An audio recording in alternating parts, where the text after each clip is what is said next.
kalau tanda bahaya ibu menyusui ini harus berhenti puasa itu kan saat melihat anaknya ya rewel itu. Nah, supaya nggak sampai kejadian kayak gitu, Bu, ada tips khusus nggak? Kalau tips khusus, ibu tetap berpuasa, misalnya ibunya waktu netekin, ibu perlu tahu, awasi bayinya. Ketika bayinya sudah mulai rewel, dia sudah gelisah, dia tidak mau tidur, itu sudah pertanda bahwa bayi ini kurang asupan nutrisi, maka segera batalkan. Biasanya ASI sendiri, produksi ASI itu kan dipengaruhi karena faktor stres. Jadi harapannya ketika ibu puasa, jangan stres, makan apapun boleh, insya Allah ASI-nya juga akan lancar dan bayinya juga akan puas ketika menyusu ibunya.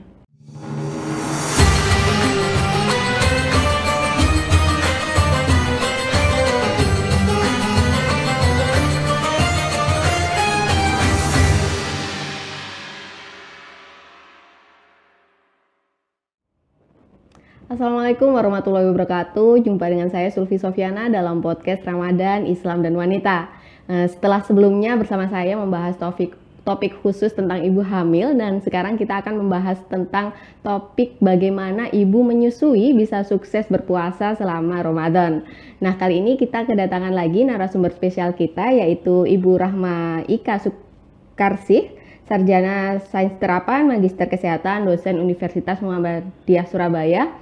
Beliau juga saat ini aktif sebagai pengurus di Ikatan Bidan Indonesia Cabang Surabaya. Selamat datang Bu Ika. Terima kasih kehadirannya dan tidak bosan memberikan informasi pada Tribuners sekalian tentang bagaimana tips sehat selama bulan Ramadan ini. Nah, saat ini kita mau membahas khusus tentang bagaimana sih kiatnya ibu menyusui dalam sukses menjalani ibadah puasanya. Karena kita tahu ibu menyusui ini tanpa perlu puasa saja habis menyusui kadang kelaparan, Ibu.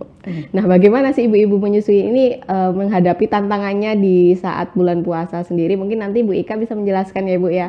Sebenarnya bagaimana sih tantangannya ibu menyusui ini, Bu, saat bulan Ramadan? Ya.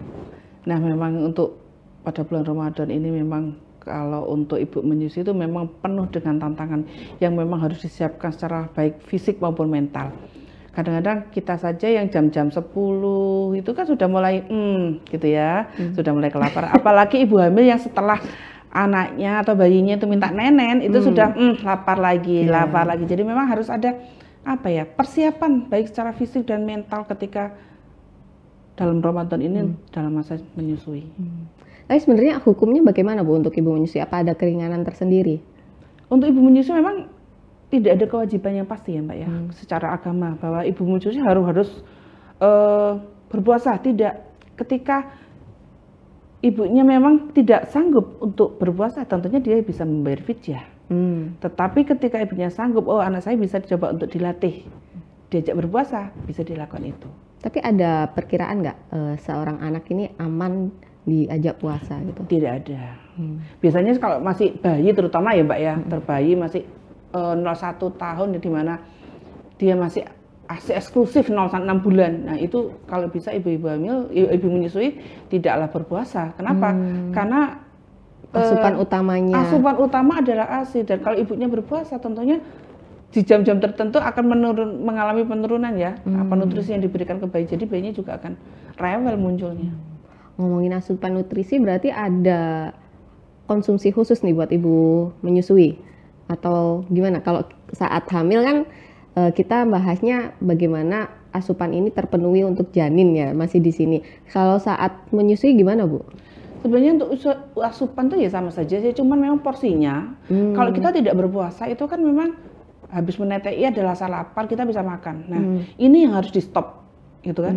Kita nggak bisa. Nah, ini kan perlu waktu ya, atau perlu pengendalian benar-benar. Saya itu berpuasa, kadang-kadang aduh aku lapar tadi habis netekin bayinya menjadi objek sasaran. Nah, ini tidak boleh.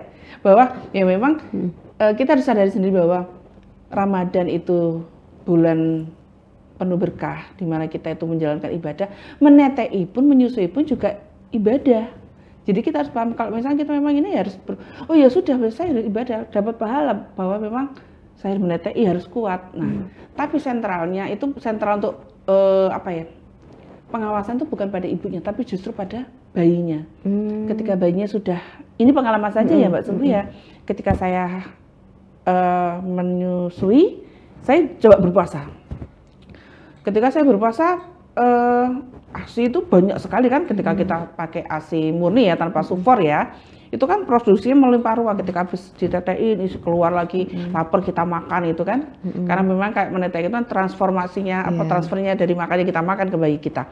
Tetapi ketika kita berpuasa, sekitar jam 2, jam 3, di atas jam 12 lah hitungannya, bayi itu sudah tidak mau lepas, ingin menyusutur karena memang yang dikeluarkan itu sudah tidak ada nutrisinya. Jadi dia merasa lapar hanya untuk kepuasan. Nah itu yang memang perlu dipersiapkan benar-benar ya. Itu terlihat dari anaknya waktu disusuin. Iya. Kan kadang bisa ada namanya ASI kan ada yang isinya banyak protein aja, banyak gizinya. Ada yang berupa cairannya gitu kan. Itu kelihatan dia lebih banyak gelisah gitu. Iya. Dia lebih banyak gelisah. Jadi kalau ketika memang dia pengalaman pribadi ya, waktu jam 2, jam 3 dia nenen, tapi suhu tubuhnya juga mulai agak meningkat. Oh ternyata ini nggak ada yang diisap cuman hanya untuk kepuasan saja. Ternyata isinya juga sudah mulai habis. Kalau saya mikir ya memang benar sih. Kalau jam 3 kita sendiri sudah mulai kelaparan gitu ya. Tapi ini bentuk mengajarkan gitu ya. Jadi kalau sudah suhu tubuhnya kok agak hangat gitu ya, saya pegang, wah ini saya nggak bisa buat puasa ini, saya harus makan. Jadi ngelihatnya ke janinnya ya, bukan bayinya. Ke bayinya, bukan karena ibunya udah nggak harus nunggu ibunya sampai kepengen pingsan. Enggak, terus bayinya gimana nanti ya kan? Bener. Kalau misalnya bayinya sudah mulai rewel, sudah mulai kok ada satu hal yang enggak benar ya, dia enggak puas. Ketika bayi ketika menyusu dan merasa puas, dia tentunya dia akan tidur. Dia tidak akan tenang, tidurnya nyenyak lama gitu ya, paling tidak 2 jam, 3 jam dia tidur. Berarti kan dia sudah konsumsinya ya seperti kita kan, ketika kita kenyang efeknya mesti ngantuk. Sama bayi pun juga begitu. Nah ketika dia sudah tidur nyenyak, berarti kan asupan nutrisinya tercukupi. Kalau dia hanya terus ada rewel, suhu tubuhnya dia sudah mulai, berarti kan dia hanya ngisep puting aja yang nggak ada isinya. Cuma netek gitu netek doang dia, hanya untuk kepuasan fase kepuasan ketika dia menikah aja, tapi untuk nutrisinya nggak tersalurkan. Nah itu yang harus segera dihentikan. Terus untuk asupannya sendiri kan sebenarnya biasa ya Bu ya, protein, serat begitu. Atau kita harus memilih serat khusus nih. Kalau ibu-ibu menyusui kan kadang bilang mau pakai sayur katuk gitu, atau mungkin pakai sayur kelor biar ASINya lancar. Terus bisa dibilang kita nyari yang power suplemen asli gitu loh. Power suplemen yang bagaimana ya? Kalau kita ngomong ini karena takutnya nanti ada satu produk yang kita ininya gitu ya. Jadi untuk ini Bu, maksudnya sayur bahan pangan yang super banget gitu loh. Superfood. Sebenarnya bahan pangan semua yang ada di sekitar kita itu sudah cukup untuk suplemen bagi ibu menyusui, terutama daun katuk. Daun-daun yang berwarna hijau yang memang tinggi kalori, tinggi ini ya Mbak ya, vitamin gitu ya bagi bayinya itu, terutama menghasilkan ASI. Ya, itu udah cukup. Karena pada dasarnya ASI sendiri, produksi ASI itu kan dipengaruhi karena faktor stres.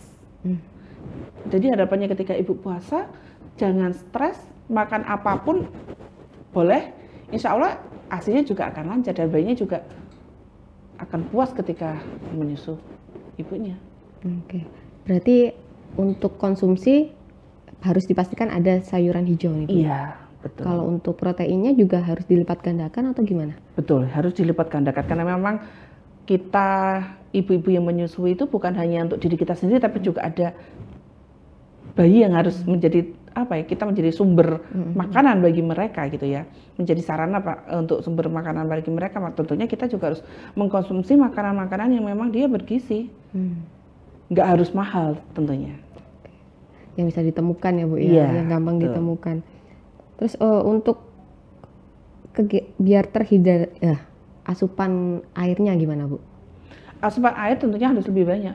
Karena kalau misalnya ibu menyusui bisa sampai minimal 2,5 liter dalam 1 hari.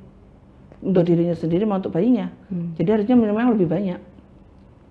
Untuk kayak gula-gulaan kalau buka puasa gitu gimana Bu? Nggak masalah sepanjang tidak ada penyakit ya.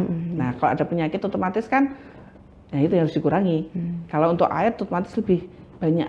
Bisa terhitung di situ juga nggak sih minum es sama air putih? Bisa, karena apa yang masuk dalam kita itu, dalam tubuh kita itu yang harus dihitung. Jadi misalnya esnya katakan pakai es itu kalau misalnya cair, katakan begini, esnya itu dalam 1 mug gitu ya, itu berapa? 500 cc. Itu tetap 500 cc udah terhitung ya, salah satu cairan yang bukan hanya air putih doang, kan gitu ya. Belum lagi nanti ada buah. Buah itu kan juga ada mengandung air juga. Nah, seperti itu. Jadi memang kalau buat ibu menyusui bisa dibilang lebih banyak ya Bu ya makannya, nyamilnya dibandingkan ibu hamil nih. Iya, makanya kan ibu menyusui itu kan nggak boleh mengikuti program diet ya. Kenapa? Karena kita itu masih menjadi sarana pengantar untuk sumber makanan bagi bayi kita. Jadi tidak disarankan untuk diet dulu, karena ibunya harus makan banyak dulu, yang terutama yang mengandung, ya hitungannya tidak ada pantangan lah, semua bisa dimakan, gitu ya. Harapannya ASI-nya lancar, bisa ke bayinya, dan kalau bayi-bayi yang mendapatkan asupan ASI baik gitu ya, dia akan lebih sehat, jarang terkena penyakit ya. Nah tadi kan jenengan bilang kalau tanda bahaya ibu menyusui ini harus berhenti puasa itu kan saat melihat anaknya ya rewel itu. Nah supaya nggak sampai kejadian kayak gitu Bu, ada tips khusus nggak? Kalau tips khusus, ibu tetap berpuasa, misalnya ibunya waktunya netekin, ibu perlu tahu, awasi bayinya. Ketika bayinya sudah mulai rewel, dia sudah gelisah, dia tidak mau tidur, itu sudah pertanda bahwa bayi ini kurang asupan nutrisi, maka segera batalkan. Kalau untuk yang ini, yang pumping nih Bu, kalau buat ibu pekerja juga kan, biasanya kan dia nggak bisa lihat anaknya nih, juga bisa dibilang mungkin sedikit berkurang ASI-nya waktu di siang dan sore hari. Itu ASI-nya harus dicampurkah atau gimana nih?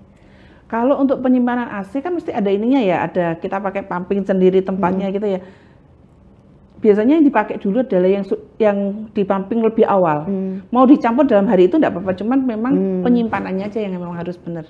Nah kan kalau saya mikir, berarti kalau pagi masih banyak nutrisinya nih di ASI yang dipompa nih. Tapi berarti kalau pas siang udah mulai berkurang nutrisinya. Nah gitu. Itu mungkin dicampur aja yang siang. Masih bisa ya, masih bisa diakali lah sepanjang suhunya sama nih berarti. Ya. Terus kalau olahraga Bu, masih bisa nggak sebenarnya ibu menyusui? Bisa kalau olahraga. Boleh enggak apa-apa. Contohnya? Ya pakai senam apa, boleh lah. Tapi yang pastinya ya, kalau untuk ibu, sebenarnya ibu menyusui itu kan nggak ada batasan yang senam aerobik boleh enggak, senam yoga boleh enggak. Tidak ada pengaruh. Tapi yang kita bermain adalah nutrisi, yang kita fokuskan itu nutrisinya ibu yang dikonsumsi.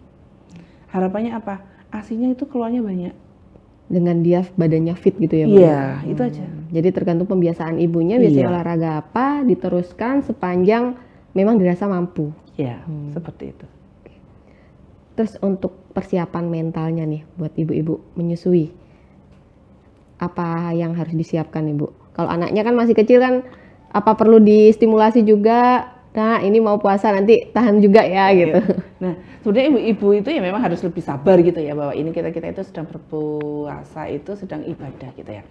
Pengelolaan manajemen stres, nah kuatkan bahwa saya sekarang itu beribadah harus kesabaran, dan itu akan membawa pahala gitu ya. Dan anak pun juga akan merasa terdidik. Anak itu kan sebenarnya kalau bayi kita itu mungkin diajak ngomong dia nggak bisa jawab, tetapi dia mengerti apa yang kita omongkan. Ayo nak, kita sekarang berpuasa ya, kita latih ya. Adik kuat, mama juga kuat. Nah, itu kan sudah menjadikan apa ya, ikatan antara ibu dan bayi. Tentang di tengah perjalanan tidak sanggup, udah kita lepaskan. Kita hentikan puasa itu. Ternyata kita nggak kuat ya nak ya, besok kita coba lagi. Itu kan sudah apa ya, ikatan antar ibu dan anak itu kan lebih terjalin seperti itu. Kalau dukungan keluarga biasanya seperti apa Bu yang diperlukan untuk ibu menyusui? Dukungan keluarga tentunya ketika ibu menyusui ya keluarga harus ini, jangan sampai ketika di tengah perjalanan ibunya membatalkan terus ada apa ya, judgementnya gitu. Judgement apa yang membuat ibu itu malah stres, karena memang ketika lingkungan berpuasa terus dia sendiri tidak berpuasa, itu ada rasa saya itu mau makan, tapi sungkan gitu kan. Nah, sementara saya tidak makan, anak saya butuh menetei, anak saya belum menyusu saya. Itu jangan terus dijudge, ternyata kamu kekuatanmu hanya seperti ini. Tidak, karena setiap orang itu memiliki kekuatan yang berbeda. Kondisi bayi pun juga berbeda. Jadi kalau sudah seperti itu sudah letakkan, ayo makan. Jadi dukung dia. Ternyata perjuanganmu itu saat ini hanya sampai di level mungkin setengah hari. Sudah bagus itu, justru masih harus kita support. Bagus kamu, bayimu umur sekian, tapi kamu sudah bisa berpuasa walaupun hanya setengah hari. Nah, tapi kan di awalnya itu kan sudah ada banyak pujian. Walaupun di akhirnya ada satu daripada kamu tidak berpuasa ya. Nah, itu kan sudah ada awal, sudah negatifnya yang keluar. Kalau oh kamu tuh hebat, kenapa? Sudah sanggup berpuasa walaupun hanya setengah hari. Besok dicoba lagi. Samanya ketika kita melakukan sesuatu, bayi berjalan aja butuh proses, apalagi ibu hamil yang ibu menyusui ya, mohon maaf, ibu menyusui yang dia harus berpuasa 24 jam, 14 jam, dia sambil menyusui. Nah itu kan juga butuh apa ya, dukungan. Dan ini juga nggak sih, mungkin waktu nyusuin malamnya atau waktu pumping malam lebih diingetin gitu keluarganya? Kalau malam lebih baik tidak usah pumping, justru malah langsung ASI. Langsung ASI. Kenapa? Kalau pumping itu ibunya akan lebih mengurangi waktu istirahatnya dia. Oke. Nah, kalau waktu istirahat berkurang, tentunya ibunya juga akan merasa lelah, stres, ASI-nya juga akan berkurang. Justru malah kalau kenapa sih pumping itu di saat ibu dan bayi berposisi jauh, bisa disimpan, dimasukkan ke kulkas, bisa diberikan ketika ibunya jauh. Walaupun hanya sarananya saja yang berbeda. Dia pakai dot gitu kan, pakai botol gitu ya, itu disuapin. Tetapi ketika ibunya ya harapannya tetap harusnya dengan ibunya langsung. Kenapa? Dengan rangsangan lidah dari bayi dan dia netek langsung ke puting, ke ibunya langsung, itu dapat merangsang oksitosin untuk meningkatkan produksi ASI-nya. Jadi nggak usah kalau dekat bayi, nggak usah dipumping lagi, langsung kalau bahasa Jawanya itu ngejel. ngejel gitu. Nah, betul seperti itu. Benar-benar. Jadi memang sebenarnya bukan puasa yang menjadi halangan buat ibu menyusui ya Bu ya. Tapi manajemen stresnya juga ya. Iya, perlu bisa jadi puasanya asupan gizinya sudah ideal, olahraganya ideal, tapi kalau ibunya stres, tertekan selama puasa itu juga nggak baik juga ya. Karena akan berpengaruh pada produksi ASI-nya. Bu, ada pesan khusus nggak sih buat ibu-ibu menyusui ini supaya bisa tetap optimal menyusui, optimal puasa tanpa mengganggu ikatannya dengan anak juga, dan juga asupannya tetap lancar gitu Bu? Ya, tipsnya seperti ini. Ketika ibu menyusui itu akan berpuasa, pastikan nutrisinya terpenuhi, terutama konsumsi cairan dan makanan yang bergizi. Jalin hubungan kedekatan dengan bayi kita, bahwa kita besok akan melakukan ibadah, supaya bayi kita mengerti. Tetapi perlu diwaspadai ketika di jam-jam tertentu bayinya sudah mulai ada ketidakberesan, misalnya rewel, dia sudah mulai tidak bisa tidur nyenyak. Nah itu ibunya segera untuk membatalkan puasa dan segera penuhi asupan nutrisinya, makan, istirahat yang cukup untuk bisa menyusui lagi.